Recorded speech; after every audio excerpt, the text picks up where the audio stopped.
My name is Autumn Basara, and I will be introducing our meeting. So first of all, I'd like to thank everyone for being here. I know that your attendance means so much to Angelina and Charlotte. I'm honored that they invited me here today. Angelina and Charlotte's project is amazing. I saw how hard they worked, and it shows how much time and dedication they put into it. But before I start, I want to say a few words. Angelina and Charlotte are huge role models for me. Though I am older than them, I admire their work ethic and strive to be as good as they are. They help me create better content and have been two of the most supportive people in my life when it comes to my pursuit in media. I hope that they will be able to learn and grow alongside me. I hope that they will be able to learn and grow alongside me as creators next year. Now it's time to watch their award-winning piece. I have seen it so many times and I've watched it grow and develop. And I'm so proud of my friends for the blood, sweat, and tears they put into it. Without further introduction, let's watch Executive Power, Constitution, or Corruption. In 1788, the U.S. Constitution was ratified with a few central ideas driving it. Arguably the most important of these is the concept of checks and balances. No one person or branch of government can wield too much power. But after nearly 250 years, does this still hold true? Or is one branch of government seized more power over time?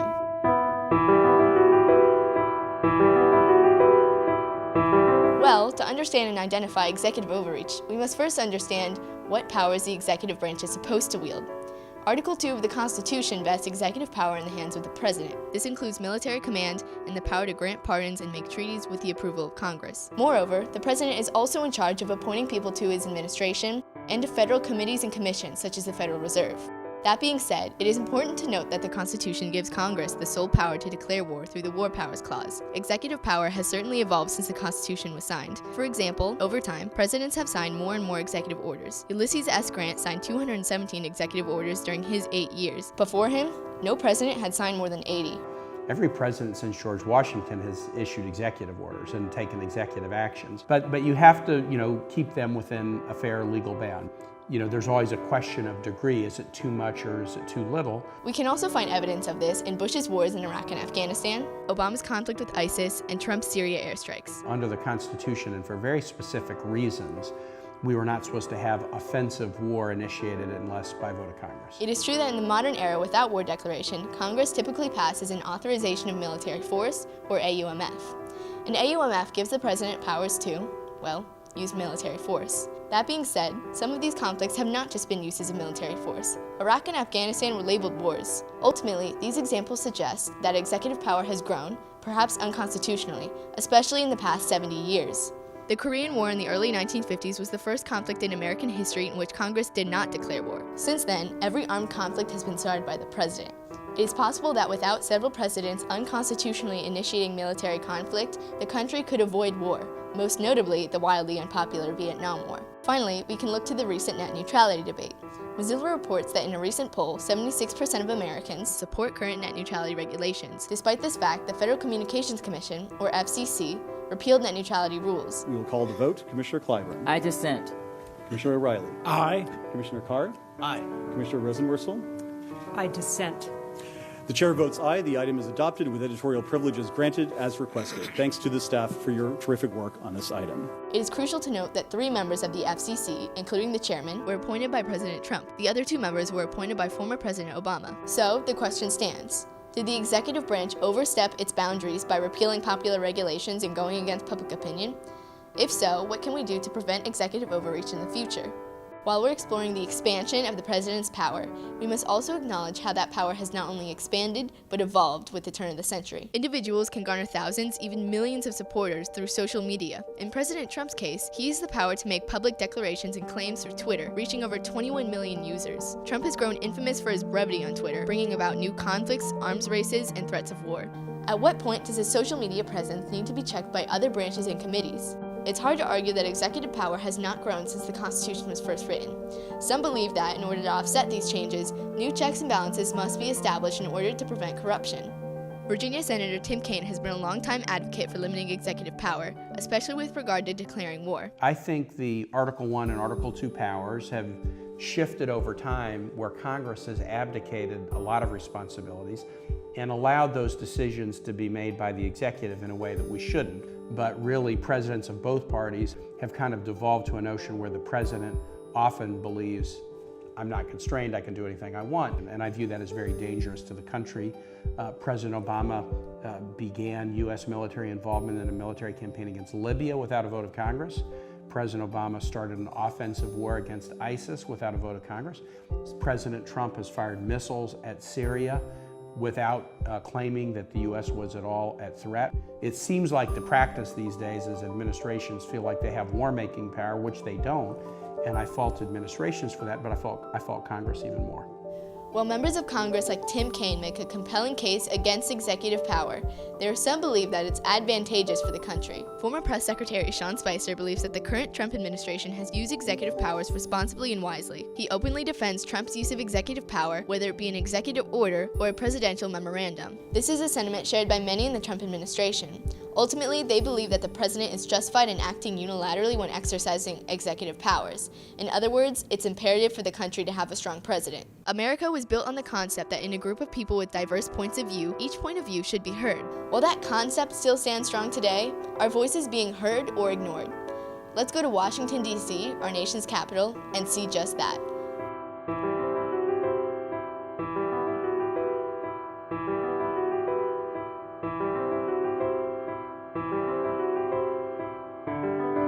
Basically, it's like the president deciding on his or her own what should be done with the U.S. I would define it as like presidential power and like anything that they see fit to help the country, I guess. It really does not go through Congress, doesn't go through the judiciary system. That's fine in emergencies where we're threatened, but in other situations, this executive power can be quite harmful. I think the latest administration it's using it for the wrong way. I think that it is very critical that the president have the right to override a poor decision. It says that it's government for the people, by the people, but a man that loses by 2,861,000 votes can actually be declared president of the United States. When that executive goes evil and makes statements that are racist and things like that, he's almost impossible to stop. That's executive power run amok. After reviewing all of this, it's safe to say that executive power has expanded unchecked for decades. But it all boils down to public opinion. Should we work to limit executive power? Or is increased executive power helping the country progress in an era where partisanship has halted legislative action? The choice is yours. As a citizen and as a constituent, it is you who can make the most change.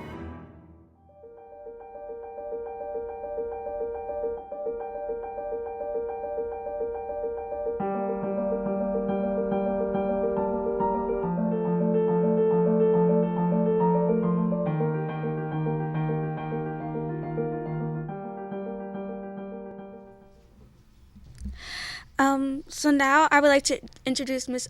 Obasi, who will be presenting the award to Angelina and Charlotte.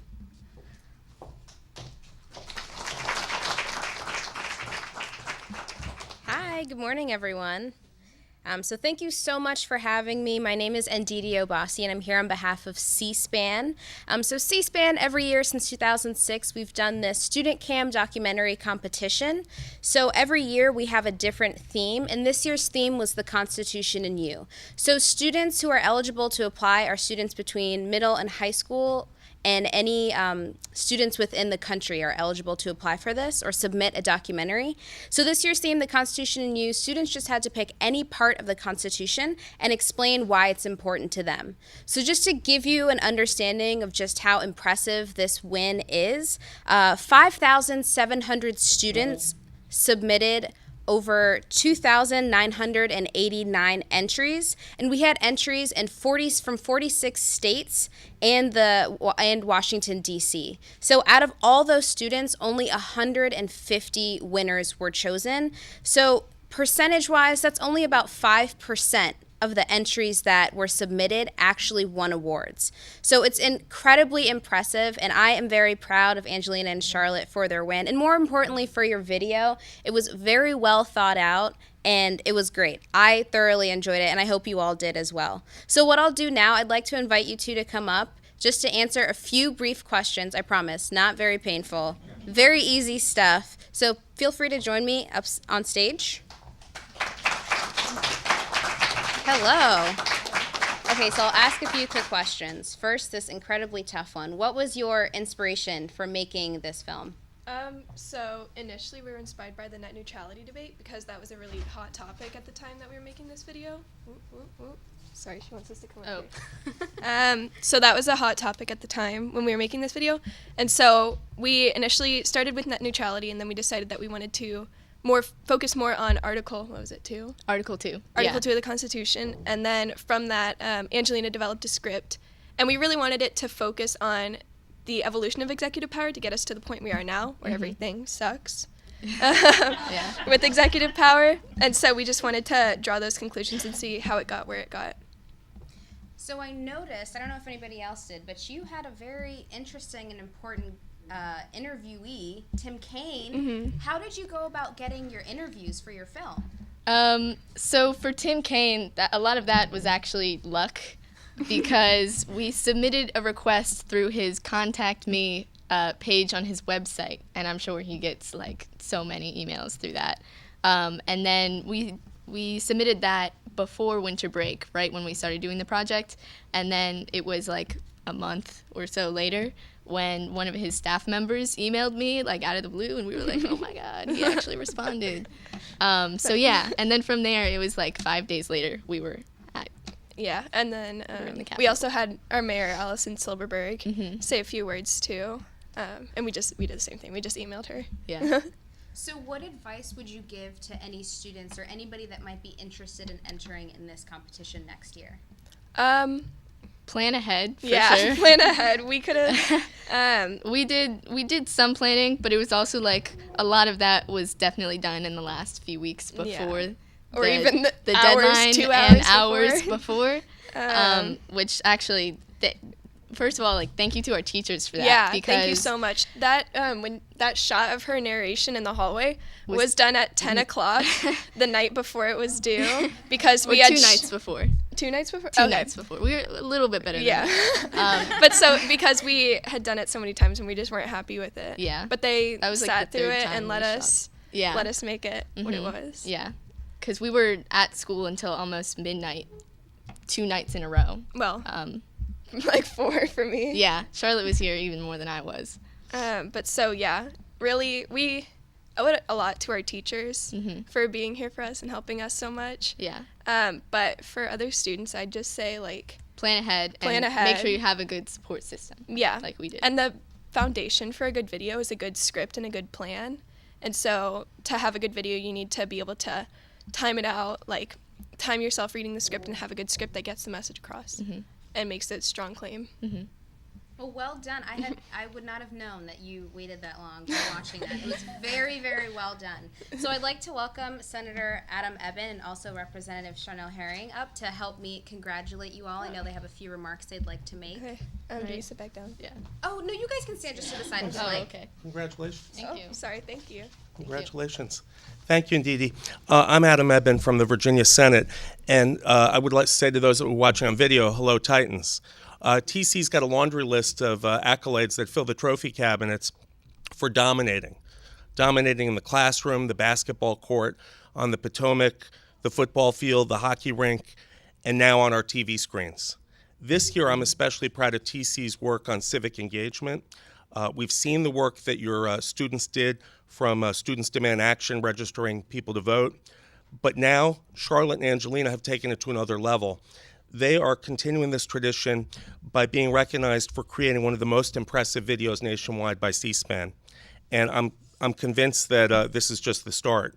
When I watched the video, I was struck by the clear articulation of the concept of constitutional checks and balances, the creative and engaging camera work, and by the journalistic aplomb that Charlotte and Angelina showed in organizing and creating the video.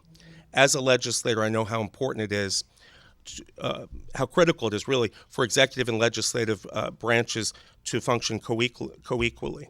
And again, congratulations, Angelina and Charlotte. I'm proud of both of you, and I know we're all looking forward to your work on television in the years to come. Thank you.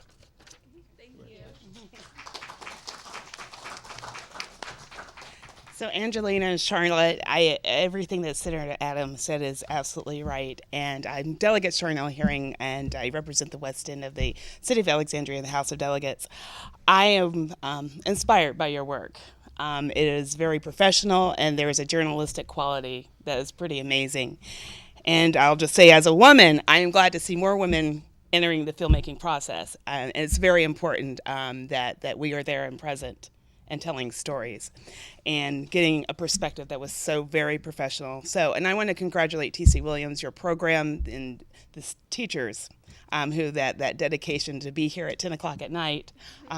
That it's that extra mile that makes this school so special. So today I brought with me, it won't be as great as the C-SPAN, whatever you get from them, but I do have certificates of condemnation that just says in recognition of your honorable mention in C-SPAN's Student CAM documentary competition. It's a certificate of commendation for you all. It looks like this. So for each of you. So I want to thank you so much. I'm so very proud of you all. You keep rocking. Thank you.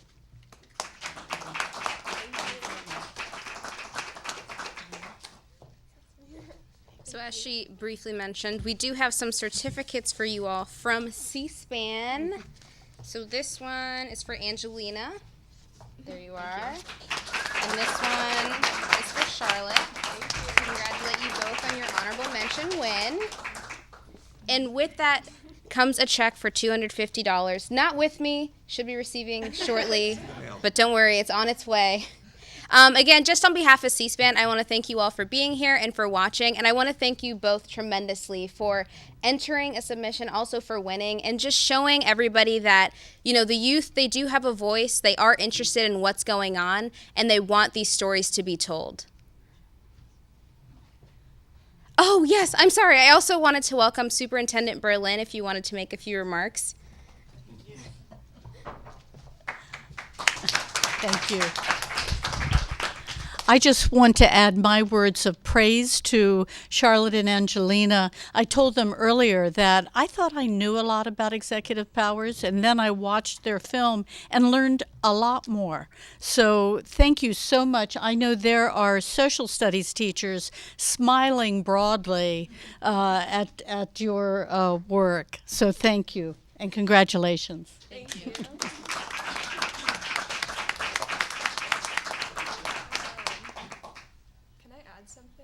Yeah, sure. I'd also like to thank my brother because he is a composer and he composed the track that you heard through 75% of that video that went through the end. And he was a big help for that because we couldn't really find the perfect track that we needed for our thing, and we asked him, and within 20 minutes he had it ready for us. Yeah. And so thank you to my brother. And then also to my mom, because the part where we were in D.C., it was freezing cold, and she drove us out there, and all of us were freezing our butts off, but she took us she stayed with us. In the single digits, and she took us and helped us with that. So thank you. And also to our parents, obviously. Yeah. Well, she complained about it more, so I figured I should. Thank you, guys. Thank you.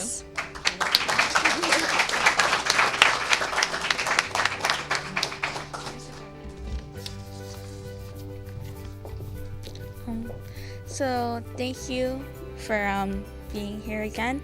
I'd like to thank I'm sorry. I think that no one better deserves this award. These girls are amazing, and I'm just so happy that other people know how talented they are. Before I go, I just want to thank Angelina and Charlotte for being my friends, and who especially strive to make me better as a creator. It has been a complete honor working with you both, and I can't wait to work with you more next year. So thank you, everyone.